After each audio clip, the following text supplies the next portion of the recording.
Hello everybody and welcome to this last video on limits part 6. So usually I like to start this by really making a review of what we've done before, but I'd like to actually do that towards the end of this video today so that we actually have a global review of the entire chapter. So, what do we know so far? Yeah, for a while we have known that 0 over 0 is, what do we call 0 over 0? Can we do anything with this? Can we simplify the zeros? Of course not. Is indeterminate. Okay. This we have known for a while. All right. Okay, recently, in our last video, we've actually encountered that infinity over infinity is also indeterminate. This is more of a recent past for this. So what I want to do with you today is actually to take a look at one last indeterminate form. So today we're going to actually focus our attention on infinity minus infinity, which, again, it's a bit counterintuitive, but in the same way that 0 over 0 does not cancel to be 1, infinity over infinity does not cancel to be 1 either, then infinity minus infinity does not cancel to be 0. It is also indeterminate.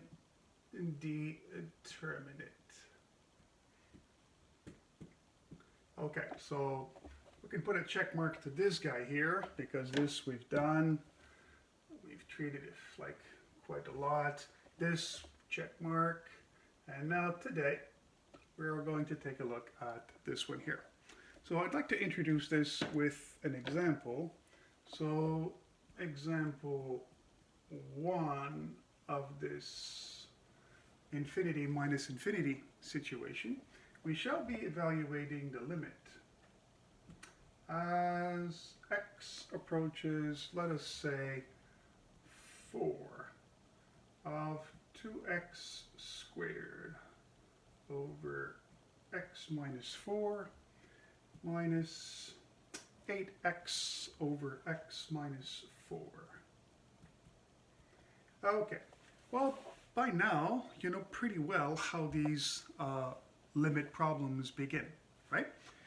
I'm definitely going to do this algebraically, and every time we do an algebraic limit, we start with a cheat to see in what kind of situation we are.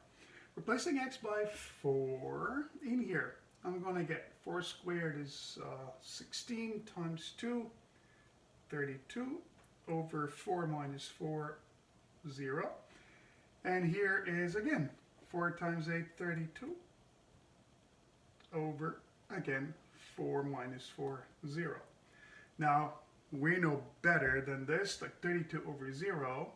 What is that? What's a number divided by 0? It's plus or minus infinity. So we're going to say here, infinity minus infinity. And now we fall in the third category of indetermination, infinity minus infinity guy. So what should we do on this in order to remove the indetermination? Let's take a look at this here. Let's take a look at this function. What could be a good strategy to actually remove the indetermination? You might notice that they are under the same denominator. So why don't we put them back to the same denominator? So clearly, x minus 4, they're both exactly the same. And then I'm going to get 2x squared minus 8x. That in itself does not remove the indetermination. Oh no. But it actually opens the door to something that I can do in the numerator. It's pretty self-obvious. What would you do in the numerator here? 2x squared and 8x. You'd factor out maybe 2x. And if you did that, Well, look at what you got. You got x minus 4 over x minus 4. So once again, I can actually cancel those guys because x is not equal to 4. Right? We all remember that limit as x approaches 4 also means, I'm going to put that down every now and then, it also means that x is not equal to 4. Those of you who are concerned with restrictions, well, it's embedded into the limit. So here we go. This is the limit now of a pretty simple function of 2x. So all I got to do to finish this problem is to do as my last step what I did at my first step, cheat, and then a bunch of algebra, and then one last cheat to see where we are. So this is 2 times 4, and suddenly this infinity minus infinity guy has turned into an ordinary answer. X is equal to 8. Good. So we shall do another example. We're going to get rid of this in 2, 1, 0. All right. So let's try exemple numéro 2. Example 2. What do we have in example 2? We would like, once again, to evaluate the limit. This is really problem solving oriented. Limit as x approaches 1 of 1 over x minus 1 over x squared minus 3x plus 2.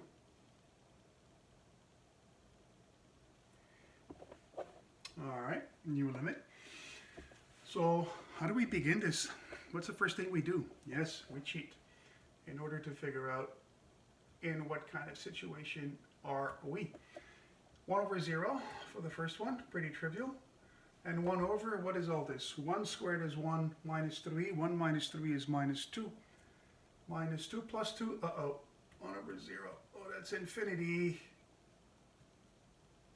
Minus infinity. And that is indeterminate. So we need to remove the indetermination. So we cheated, and we got infinity minus infinity. Now we're going to try to do some algebra on this. So that limit is really just for x minus 1 minus, hey, I should be able to do something to this guy. X squared minus 3x plus 2. If you're thinking of factoring this, then your instinct is good. Factor this into x minus 1 and x minus 2. And then I notice that I have the same thing here, so I am going to take a common denominator. Again, look at that. Same strategy as in the previous example. So, what's a common denominator here? I got to be careful here. I want the least common denominator. Of course, I could actually take this and multiply it by that and get x minus 1 squared. But that's going to be too long, right? I want the denominator that actually encompasses both of these. And that common denominator is this. Why? Because this goes perfectly into that, x minus 2 times. And this goes perfectly into that 1 time. So, as we saw in the review, in order to actually factor out something like this, we are going to go here, x minus 2, right? Why is this the correct numerator for this part? Why is that? Well, very simply because x minus 2 cancels with x minus 2, yeah?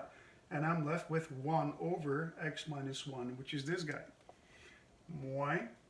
Well, that's the same thing as that, so that's really just 1. Agreed?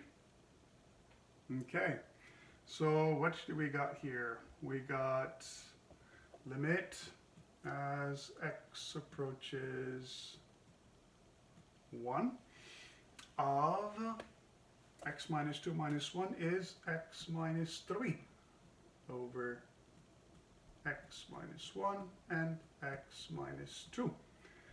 And I don't seem to be having any other simplification over here. So what are we going to find? We are going to find that we have, what? We have minus 2 here if I cheat. So let's do a cheat again. And putting 1 in there gives me minus 2 in the numerator. 1 minus 3, yep, over. And here, 1 minus 1 is 0. Well, 0 times whatever is 0. And minus 2 over 0 is what? It is undefined. So that limit is undefined. Or if you want, that limit does not exist. In that case, it's plus or minus infinity. Right? We don't have enough information to determine if it's plus infinity or minus infinity. Remark. Quick remark here. If we had limit as x approaches 1 plus of the same problem, right? Then the answer to this, we could actually be more precise than undefined dne plus or minus infinity, because approaching 1 from the right side would actually give me minus 2 over 0 plus, right? Now 1 over 0 plus, you remember, 1 over 0 plus is what? It's infinity times minus 2, then that would be minus infinity. But if we had limit as x approaches 1 from the left of the same function, then we would get minus 2 over 0 minus, right? Now, you remember 1 over 0 from the left, that's minus infinity. But minus infinity times minus 2, that becomes positive infinity. That's what I mean when I say that in the previous problem, the answer is plus or minus infinity, because we don't have enough information to determine which of the infinities ends up being the answer. If we were given like some instruction as if we're approaching from the right or from the left, then we could be more precise. But in the absence of a plus or a minus direction, we have to conclude that, well, any one of these 3 denominations will actually work. Undefined, but dne, or plus or minus infinity. Good. All right. On to the next example in 3, 2, 1, 0. So, example numéro 3. Example 3. What do we have here in example? Another example of this type of infinity minus infinity. This time, let's evaluate the limit as x approaches, oh, let's make this one challenging. Let's x approaches infinity of the root of x squared minus 2. And let us put a minus x here. All right, so it's our last example on limits in this chapter. You certainly know how this works now. I want to do this algebraically, of course. So the first thing that I'm going to do is what? Of course, I'm going to use my limit rules to allow me to cheat on this thing. I'm going to replace x by infinity. Yo, infinity squared is infinity. Infinity minus 2 is infinity. The root of infinity is infinity. That's infinity. Minus, well, yeah, replace straightforward. Infinity, we are indeterminate or undetermined. Again, I don't know what to do with this. So I want to do this algebraically. I mean, I wouldn't want to do this graphically. What the heck is the graph of that? I don't know. I would need Desmos to help me on this. And numerically, it's messy, it's not precise, whatever. So algebraically, what could we do? And remember that the object is always to remove the indetermination. So infinity minus infinity should go away. So what could I do? Let me have x squared minus 2 minus x. Now, a root minus something, what does that suggest? We've seen that in earlier videos. if you're thinking of the conjugate multiplying top and bottom by 1, but a very special 1, root of x squared minus 2 plus x, root of x squared minus 2 plus x, then you have a very good instinct, because that actually will work very well. What is that equal to? That is the limit as x goes to infinity. I know that I don't really want to do anything to the bottom, because really this is like over 1, right? This is like over 1. So all I'm going to have here is the root of x squared minus 2 plus x. And what I will do is, obviously, I will expand the numerator. What is this times this? Well, it's the same inside. So basically, it's x squared minus 2. Right? Okay. Now, what is this times this? I'm not even going to write it down because it's the same as this times this, but opposite in signs. Every time we use the conjugate, the middle terms go away. And it's minus x times plus x. That is minus x squared. Ha! Good little cancellation right there in my numerator. So that's a limit as x approaches infinity of. Okay, so x squared minus x squared. Ciao. This is minus 2 over the root of x squared minus 2 plus x. So you might think that you traded a numerator with a root for a denominator with a root, and that might not be a huge, giant step forward, but you'd be wrong, because let's cheat again. The top is what it is. It doesn't matter where x goes, it's a constant, minus 2. But check out the denominator. Infinity squared is infinity. Take away 2 from infinity, you'll still get infinity. Root of infinity is infinity, and now what you got downstairs is infinity plus infinity. Now what's a big, big, big number plus another big, big, big number? It's a big, big, big number.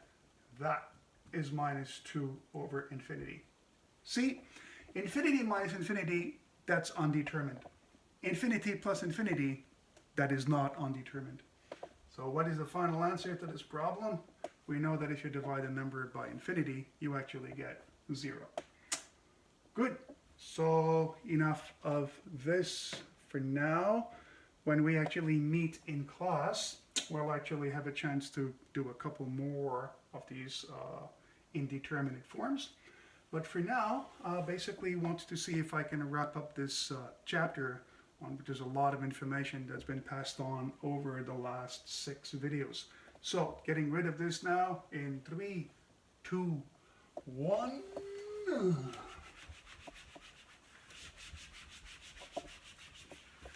All right. So I promised a review. So the review would actually be, so chapter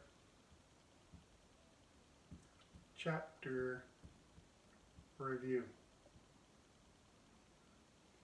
This has been a chapter on limits. Yes, we have seen that on limits, there's really 3 different approaches, 3 different methods that can be trusted to evaluate the limits, right?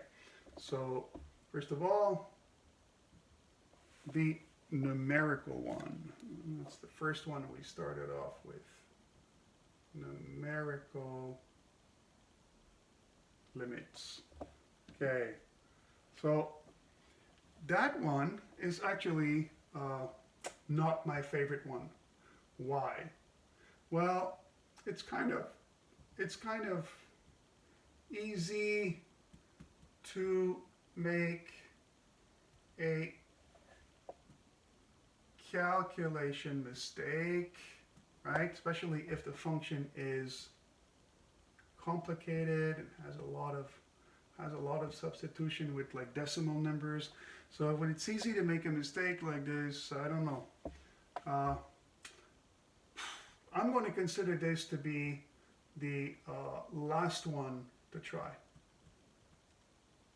It's the last method to try. because another reason why I'm not a huge fan, because it requires intuition, right? It requires intuition. I always give the example that, there's a certain function and we're approaching a certain number, and the number is like whatever here, let's call it A. And then what we get closer here is 0.142857. And what we approach on the other side is also 0.142857, right? It's not a very precise answer, and it's not going to be worth full marks because it's not the answer that I'm looking for. What is the answer that I'm looking for? These are both equal to 1/7. Of course, these numbers repeat, 142857, 142857. That is the fraction 1/7. And that's the answer that I'm looking for. And that's the answer you would find if you actually solve that problem algebraically. So that's why here, when we have a sequence of numbers that converge to some unknown bunch of numbers, it's hard to dig out the actual true answer. And this is why the numerical method here is not my favorite. And then of course, there is the graphical method. There is the graphical method. Now the graphical method really is to be used only in two circumstances. Either the graph is given. So obviously if the graph is given, you want to do this graphically, obviously. Or the graph is easy to sketch. Very easy. The function is not complicated. The graph is easy to get. So you look at the function, you know right away, oh, okay, I can sketch the graph here. It's no problem. Okay. So these are the first two methods we looked at, the numerical and the graphical. Now I need some space because these whiteboards are so small. We'll erase this in 2, 1, 0. And we will talk about the third method, which is by far the most useful one. The third method is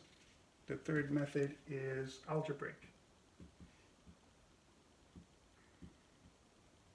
So numerical, graphical, and algebraic. Now the algebraic method is by far, this is the best method. Best method because it is actually precise. It requires analytical knowledge. There's no fooling around trying to guess where a sequence of numbers is going. So basically, it requires a few tools. Best method. It requires tools like, what kind of tools are going to be required for this? Well, certainly we can think of expansion, if we need to expand something. We can think of factoring. What else? We can think of rationalization. That is multiplied by the conjugate, right? Remember the conjugate, the same thing with there's a root, you change the middle sign. The other one is common denominator. Common denominator. These are the best tools that we have whenever we are confronted to 0 over 0. When we are confronted to the other indeterminate form that we've seen, infinity over infinity, then we divide top and bottom by x to the highest power in the expression. This is the algebraic approach that we have adopted whenever we have infinity over infinity. And by this I mean also infinity plus or minus infinity over infinity. And in this method, let me go back to another color. And in this method, you can actually summarize the approach by really being a three-step thing. Step one, cheat. That is, replace the number you're approaching into the function, see where it goes. Step two, do algebra, since this is the algebraic method. And step three, when you're done with the algebra and you came up with the key simplification, then you want to cheat again to get your answer. Right?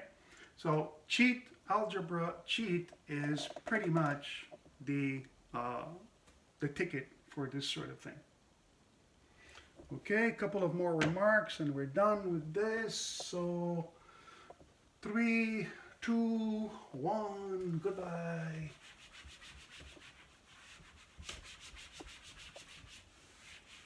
Okay, so just a couple of expressions that we encounter here. So let's call that, we're still in the review part, special expressions that we encounter in this section. What do we have? Well, you will encounter 0 over a number like this. And the number could be 7, 14, 29 minus pi, who cares? This is equal to 0. Now, you will also encounter guys like this, 1 over 0.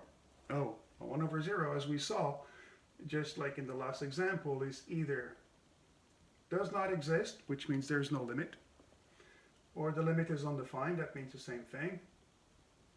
Not undetermined, not indeterminate, undefined. Undefined is reserved for 1 over 0. Or finally, we've seen, and that's a step forward from high school, we've seen that these may be equivalent to plus or minus infinity, depending on what the problem is. Okay, so the indeterminate forms,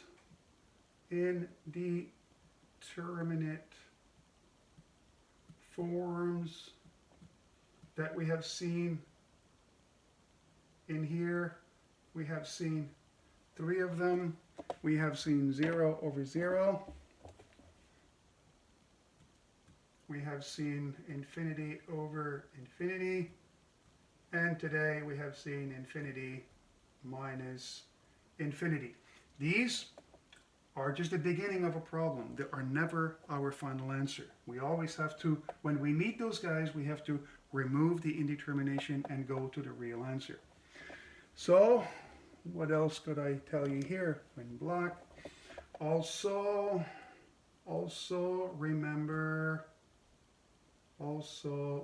remember that a couple of things we saw. Infinity plus infinity, that is not indeterminate.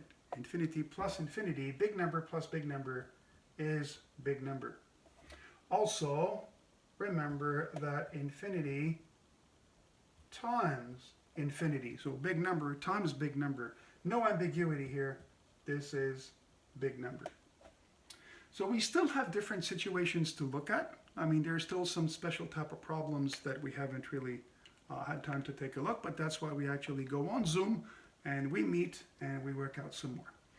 So that's it for the videos on limits. The next time I see you, we'll be discussing a new concept called continuity. In the meantime, take care.